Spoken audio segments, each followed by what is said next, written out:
재무부가 피바다가 됩니다. 재무부가 피바다가 된다는데 한번 제가 해보겠습니다. 뭐요? 고속도로를 만든다며요? 전부 된다고 생각하는 사람이 참 없었어. 그렇기 때문에 우리나라 이렇게 성장했다고도 할 수 있고 전 세계에 유례가 없는 여러분 이용만 해주세요. 하나, 둘, 셋. 장관님, 저희 구독자분들이 어떤 컨텐츠가 듣고 싶냐고 했을 때 박정희 대통령의 경제개발 5개년에 대한 질문이 가장 많았습니다. 요즘 젊은 친구들은 경제개발 5개년 계획이라고 하면 그 속에 어떤 피땀이 섞여 있는지 깊게 이해하지를 못합니다. 하지만 장관님께서는 그 치열한 현장에서 그 계획이 어떻게 돌아가는지를 직접 보셨잖아요, 두 눈으로. 그래서 교과서에는 절대 안 나오는 장관님만 아시는 진짜 이야기를 들려주시면 감사할 것 같습니다. 우리나라가 이제 선진국 대열에 올라오는 과정에서 많은 모든 국민들 또 기업들이 다 혼연일체가 돼가지고서 우리가 한번 좀 선진국이 되어보자 하는 피땀들이 흘린 결과인데 그 과정에서 빼놓을 수 없는 것이 약 30년에 걸친 경제개발 5개년 계획을 설립해서 추진하는 건데 내가 지금 오늘 설명드리려고 한 거는 그 경제개발 5개년 계획 사업이 되기까지 노심초사했을 거예요. 뭐든지 처음 하는 거는 참 힘들어. 재원도 없고 경험도 없고 그런 상태에서 5개년 계획을 짠다고 그러는 게 어려운 환경과 어려운 여건 하에서 세운 계획이기 때문에 그 당시 만든 사람이 대단하다. 난 그렇게 생각하죠. 이 경제개발 5개년이 등장하게 된 시대적 배경은 무엇입니까, 장관님? 우리나라가 이제 미국의 원조 받아서 먹고만 살다 보면 앞으로 전망이 없잖아. 우리가 잘 살아보자 하는 계획을 세워가지고서 한 거예요. 그래서 이 단계로 5년 단위씩 잘라가지고서 이번 5년 동안에 이거를 하자. 해보고 그다음엔 그걸 보완을 해가지고서 근데 또 이 부분을 또 해보자. 이렇게 해서 점점 범위를 확대해서 그럼 이렇게 해보자. 다 같이 하는 거지. 한국부터 하는 거 아니야. 1차 5개년 계획 때는 우리나라가 그 당시 농업국가가 돼가지고서 농민이 50%가 넘었어 그때.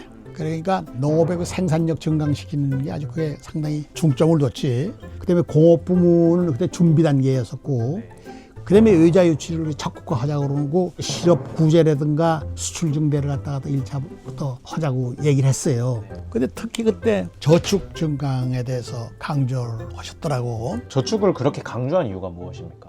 왜냐면 우리가 모든 사업을 하려고 그러면은 돈이 있어야 되는 거 하나 사실이잖아. 시설도 하고 운영도 해야 돼.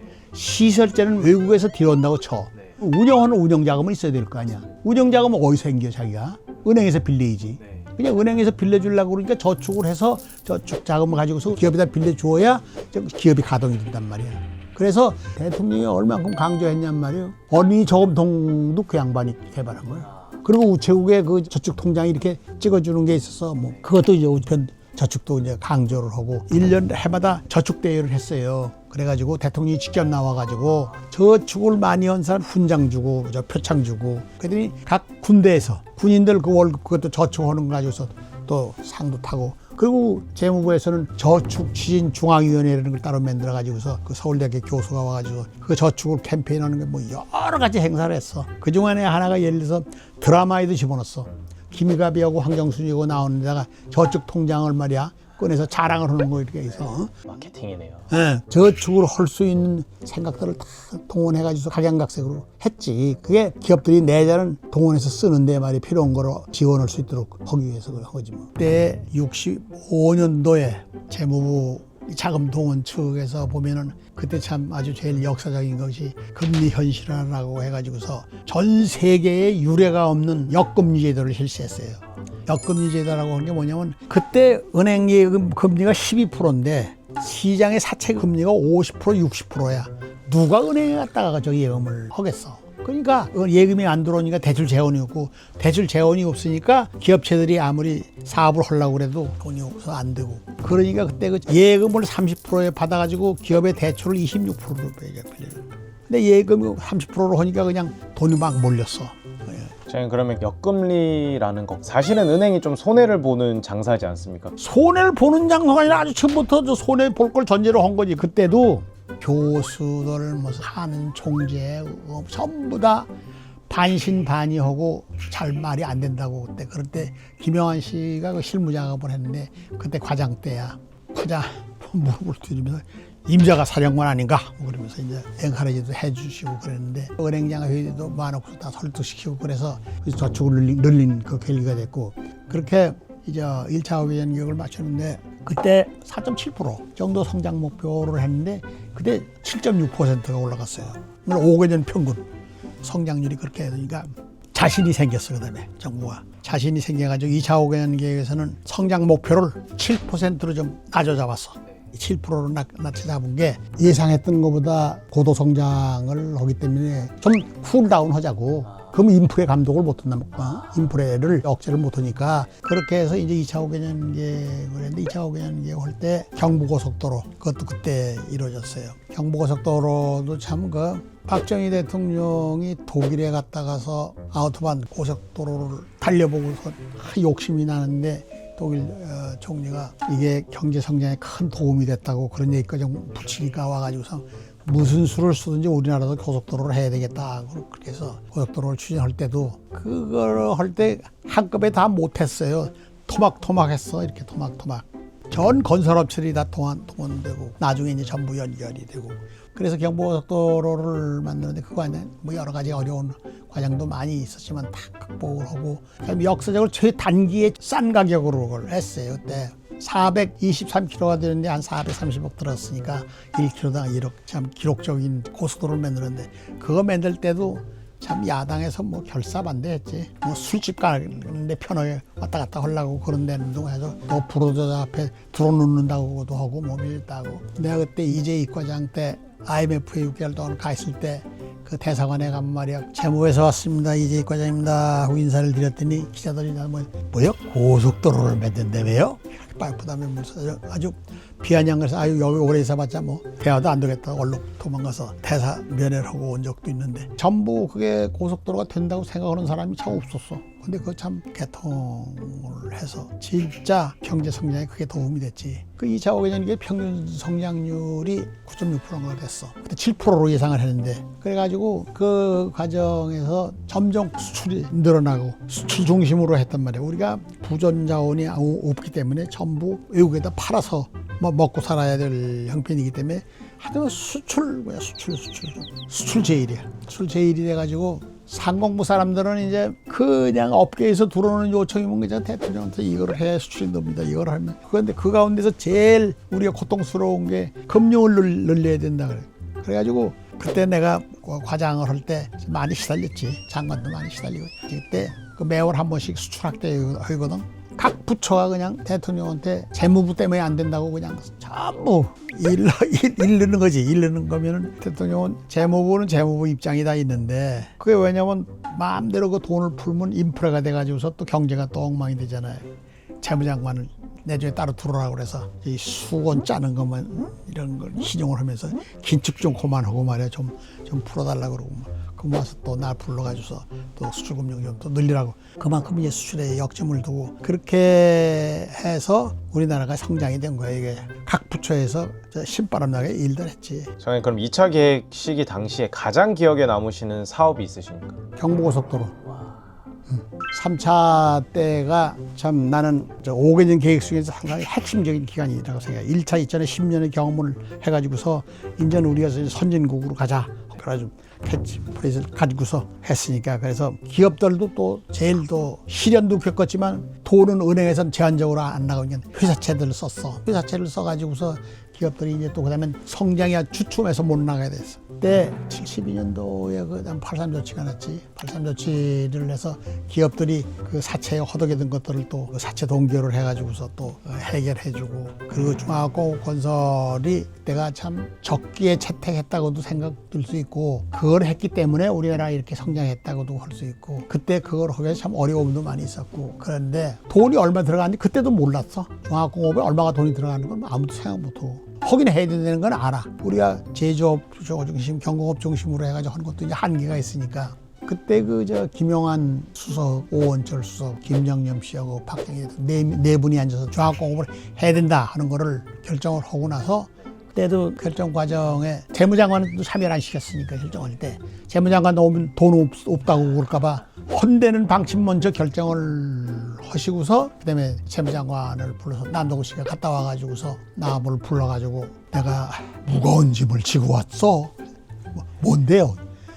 중화학공업을 건설해야 된다는데 나도 전부터 중화학공업을 해야 되는데 이거 재원이 없어서 뭘로 하나. 대통령께서는 재원은 그건 막 알아서 하라는 얘기니까 그게 만들어 보라는 얘기지. 그런데 얼마나 든대요? 모른대. 그러면서 일본은 국영기업체들 여유자금 활용을 했다고 그러는데 우리나라는 그런 여유자금 뭐 예산국에서 빡빡 흘러 쓰고 하나도 없어요. 그랬더니 어떡하지? 그래서 시간을 좀 주세요. 시간을 좀.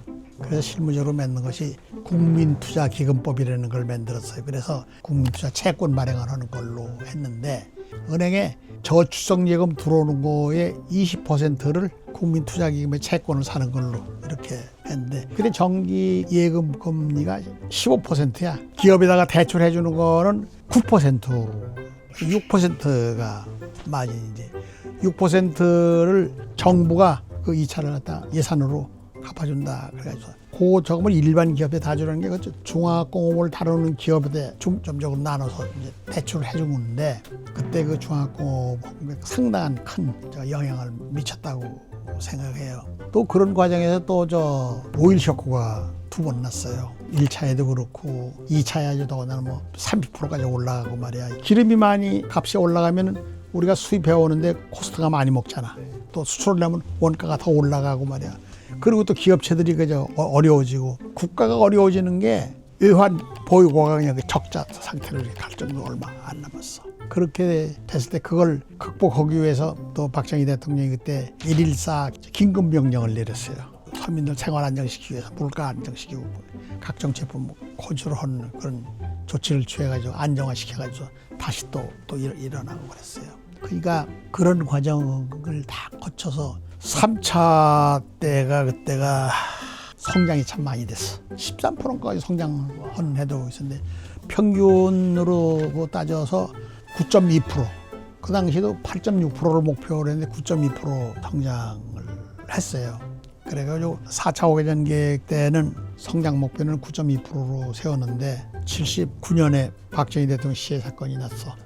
그래서 4차 5개년 계획은 가다가서 중단에 성장이 이렇게 뒤떨어지고 또 공백기가 생겼어요. 우리나라가 적자도 되고 말이야. 그런 과정이 하나 2년 또 있었고 그 후에 이제 5차 6차 이렇게 성장을 했는데 나는 여러 가지 그런 어려운 과정을 다 극복을 하면서 경제개발 5개년 계획을 추진한 것이 참 우리나라의 성장을 이끌어온 건데 그것이 6, 70년대가 제일 난 고비였다고 생각을 하고 그때가 참 제일 활발하게 성장시킨 해라고 그렇게 생각을 하고 수많은 정책 중에서 이건 정말 한국의 운명을 바꾼 결정이었다고 생각되는 정책 한 가지만 뽑으시면 그게 중화공업 육성. 나라의 국운을 바꾼 거예요.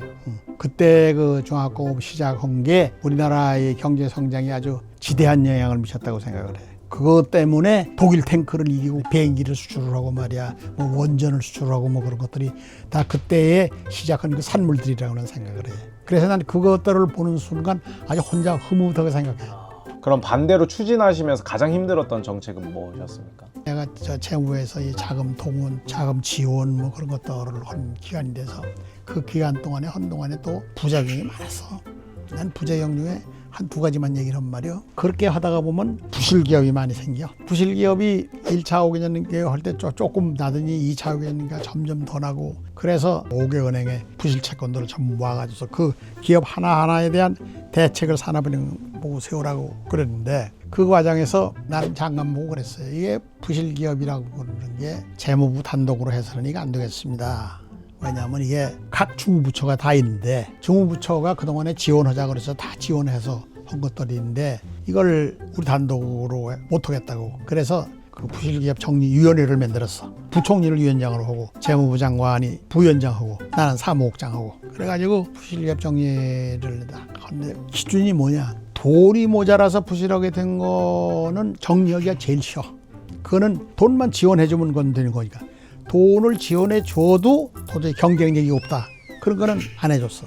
그리고 개중에는 말이야 그냥 부동산 투자만 중심으로 한 거하고 감당 못한 것들 그냥 전부 다 도산시키는 걸로 그렇게 했는데 그걸 정리를 해보니까 서류가 이만해. 업체수가 얼마나 많은지 말이야. 그래 그걸 가지고서 관계장관들한테 전부 브리핑을 다 하고 다 사인을 다 받고 그다음에 이제 부총리한테 설명을 하러 갔는데 재무부 장관하고 차관보고 나하고 셋이 가서 내가 쭉 설명을 하니까 처음부터 그 설명을 들으려고 그러는 자세가 아니야. 의자에 이렇게 하고 앉아서 이렇게 하고 앉아서 이렇게 하고 앉아. 그러니까 남도구 장관이 여간에서 화를 안 내는 분인데 숨소리 그냥 그분이 화가 나면 숨소리가 달라져요. 이게 달라요. 그냥 서류 뭉치를 그냥 나도 모르겠다 그러면서 그냥 땅바닥에다 팍 던지고서 나와버렸어. 그리고 저 최학기 부총리부 가서 서류 찾아오라고 찾아가지고서 또 사인 받아가서 다 가지고 왔어. 그 다음에 또 감사원장한테 갔어. 장관 모시고 같이 갔는데 뭐 이 양반도 날 보고 기업들과 야합을 하는 말이요. 그래서 아니 그게 아닙니다. 근데 장관이 쭉 설명을 해. 그래서 또 이제 통과가 됐어. 그 다음에 그 사정수석한테 내가 갔어. 이재혁 장입니다. 우선님 저 사과장사나 복숭아장사가 한 상자를 쏟아놓으면은 썩은 것도 덜어 나오죠. 그거 장사다 보면 그렇게 나오지. 금융도 마찬가지예요. 은행이 돈 빌려준 걸 어떻게 그 다 받습니까? 그중에 망한 기업이 망하면 못 받는 거지. 그렇지. 그럴 수도 있겠지. 그 부실기업이 그거예요. 그 열심히 하다가서 그 기업이 망했는데 어떻게 합니까? 은행인들. 그거를 정리하는 겁니다. 그랬더니 말이야. 그래. 알았어. 그러고서 이제 그 설득을 하고 장관이 대통령한테 결제 맡아가지고 시행을 했는데 또 일정액 이상 은행에 저 결선을 낸 사람 말이야. 반사의 기업인이라고 해가지고서 참 검찰에 고발하고 맞아. 그런 것도 다 하고 그랬는데. 그럼 내 방에 어떤 사람이 와서 내가 왜 반사의 기업이냐 그러면 뭐 나는 그냥 바로 해치기로 들어오는 사람도 있고 뭐 그 부실기업 정리가 참 힘들었고 그 다음에 이제 성장을 시키느라고 은행 돈들이 대기업 중심으로 이렇게 많이 나가고 되니까 누가 피해를 보느냐? 서민들이 피해를 보는 거야. 서민들이 돈 빌릴 데가 없잖아. 그게 사채를 쓰게 돼. 그게 사채 시장이 번창을 해. 그때 제일 큰 사채 업체가 무진이라는 회사가 있었어. 아주 한 60% 이자 한 50% 내지 60% 받고 돈을 빌려주는데 무진이라는 게 국민은행법 위반이야. 그래서 그걸 전부 고발하는 걸로 이렇게 했다가 남도구 그때 장관께서 금융이 서민들이 조달할 길이 없어서 이걸 하는데 이걸 차라리 양성화하는 방법을 한번 연구해 보라고. 그래서 그걸 상호신용금고법을 만들어가지고 경제과학심의에 가서 브리핑을 했어. 거기서 해보라고 하는 사람 한 사람도 없어. 한 사람이 이 국장 그거 손대지 마시오. 재무부가 피바다가 됩니다. 알았습니다. 그리고 가지고 와서 장관 보고 그랬지. 재무부가 피바다가 된다는데 한번 제가 해보겠습니다. 그래서 이제 그걸 새로 모집을 하는데 전 처음에 500군데가 들어왔어. 서류 요건을 갖춘 데를 한 312군데가 이렇게 이제 인가를 해놓고 그 다음에는 하나하나 실사를 하는 거야. 이 무진하는 사람들이 얼마나 거짓말을 잘하는지 자본금 불입 안 한 거를 불입했다고 해가지고서 써서 준 사람이 있는가 하면은 조금 하고 많이 한 걸로 한 사람도 있고 뭐 제대로 다 불입이 됐느냐 요건을 갖췄나 그거를 이제 해가지고서 취소하고 또 어떤 거는 이렇게 합병을 하고 그래가지고 나는 이 중에서 한 100개 더 줄여가지고 착실한 서민금융기관으로 길러야 되겠다. 그렇게 구성시켜야 되겠다. 그런 생각을 가지고서. 근데 그런 과정에 어떤 일이 있었냐. 한 번은 그걸 1인가 하는데 관여했던 주사 하나가 와가지고서 일주일만 휴가를 달래. 왜 그래? 오늘 내가 서대문 경찰서에 가서 물고문을 이렇게 꼴꼴 매달려서 와이셔츠가 이렇게 일로 물을 부으니까 참을 수가 없더래. 그래서 자기가 20만 원을 받았다고 그랬다 이거야. 받았냐? 안 받았다 이거. 안 받는데 왜 받았다고 그랬어? 그랬더니 살고 봐야 이거 내가 찾지 죽어서는 내가 못 찾을 것 같아서 우선 살고 보려고 내가 받았는데 일주일만 휴가를 달라고. 그러더니 한 4, 5일 후에 왔는데 찾았다 이거야. 어떻게 찾았냐 그랬더니 자기가 나한테 돈을 줬다는 그 20만 원짜리 수표가 국민은행 미아리 지점에서 그 부인 이름으로 찾아갔다고. 내가 얼마나 화가 나는지 뭐 그 인가받은 대표들을 다 저 농협 강당에 나오라고 집어시켜놓고서 올라가서 처음부터 그냥 욕두문자로 막 욕을 했어. 도대체 인간 같지도 않은 사람들이라 그러면서 말이야. 막 욕을 하고서 나가라 소리 내다 치려고 나타내고. 그런 일도 있었어. 장관님은 경제개발 5개년 중에서 가장 기억에 남는 시기는 언제이십니까? 가장 기억에 남는 시기가 나는 1차 5개년 계획을 결정하신 거가 그 참 대담하다고 생각을 하고 2차, 3차 기간 동안이 60, 70년대거든. 70년대 그때가 성장의 기반을 닦고 이렇게 하는데 큰 토양이 됐다고 그럴까 그렇게 나는 생각을 해. 장관님, 그러면 경제개발 5개년이 대한민국에 의미하는 바가 무엇이라고 생각하십니까? 대한민국을 압축 성장시키는 하나의 기본이지. 젊은 세대들이 경제개발 5개년을 꼭 알아야 된다고 생각하시는 이유가 있으십니까? 나는 우리나라가 이렇게 잘 살게 된 현재에 태어난 사람들은 과거에 어떤 과정을 거쳐서 우리나라에 잘 살게 됐는 거를 우리 애들을 보니까 너무 모르는 것 같아서 그냥 과거의 성장 과정의 일부라도 이런 과정이 있었다 하는 거를 알려줘서 관심을 갖게 만들려고 하는 거지. 그러니까 이런 것들이 있었다 하는 정도만 겨우 가르쳐 주는 건데, 나는 그저 자라나는 젊은이들이 앞으로도 좋지만 과거에 겪은 경험들을 알고서 앞으로 일을 하는 것이 어떠냐, 그런 얘기지. 장관님, 경제개발 5개년 이야기를 듣다 보니까 이게 단순한 경제 정책이 아니라 진짜 이 대한민국을 성장시키기 위한 어떤 전 국민적인 굉장한 프로젝트라고 생각이 되는데, 장관님께서 말씀하시면서 이걸 다 얘기할 수 없다 이런 얘기도 하셨고, 근데 반면에 저희 구독자분들은 더 듣고 싶다 이런 얘기가 많습니다. 그래서 이거를 지금 이렇게 짧게 얘기할 게 아니라 이 경제개발 5개년에 대해서 다 그냥 이야기해 주실 수 없으실까요? 내가 이 전 분야를 갖다가 다 하진 못해도 시청자들이 원하는 분야만큼 그 분야만큼 알아들을 수 있게 한번 해보지 뭐까지가. 오늘은 장관님께서 오래전부터 하고 싶어 하셨던 컨텐츠입니다. 손꼽죠? 바로 경제개발 5개년 계획 특집편입니다. 우리가 경제개발 5개년 계획을 만들자 해가지고 어떤 과정을 거쳐서 우리가 이 선진국이 됐다 하는 거를 일부라도 설명을 해주는 게 좋겠다. 우리가 무슨 돈을 가지고 먹고 살았고 무슨 돈을 가지고 성장을 했고 그 가운데 금융이 어떤 역할을 했는지 곁들여서 좀 얘기를 하려고 그래요.